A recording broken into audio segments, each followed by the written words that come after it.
you can plan on being late for work. All next week, and here's why.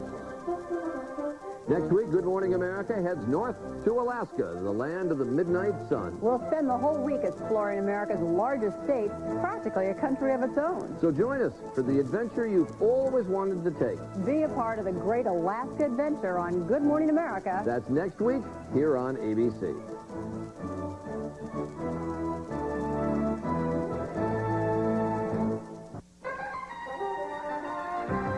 This is a NewsCenter 13 update. Good evening, I'm John McGarry. Tonight on NewsCenter 13 at 10, the Senate isn't quite sure what it wants to do about arms for Bosnia.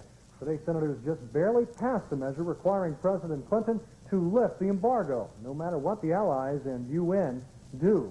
Also tonight, the battle over health care reform heats up as abortion edges into the debate. And President Clinton is asking for patience as he considers who the next Supreme Court justice should be.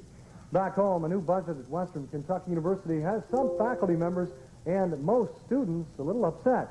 We'll show you how some area seniors are having a good old time just rolling along. Stay tuned for NewsCenter 13 at 10. Hometown Television, WBKO, Bowling Green, Glasgow, Litchfield.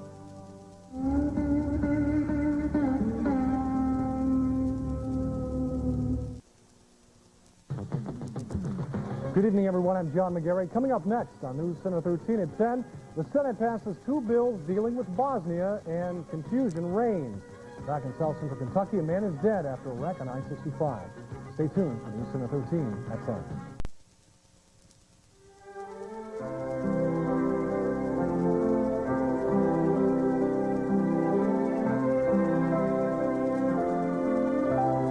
Joan London. Tomorrow, Good Morning America visits Portland and Seattle to taste their famous Northwest coffee, see what life's like living on a houseboat, and learn how computers help design Boeing's new 777.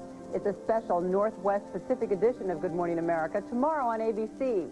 And remember, our great Alaska adventure begins in just 4 days, Monday morning on Good Morning America. Right now, stay tuned for your local news coming up next.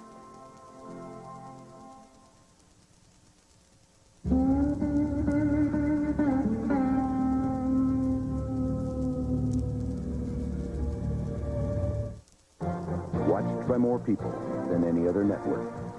ABC. If it's ABC, then it must be WBKO 13.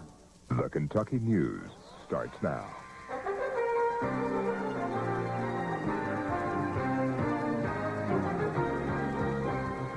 From South Central Kentucky's award-winning news station, this is NewsCenter 13 at 10.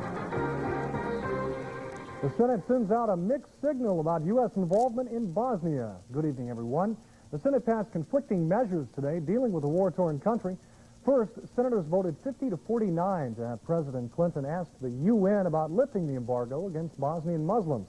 Then they began debate on a bill that would bypass that step and require the president to lift the embargo no matter what the Allies and UN do.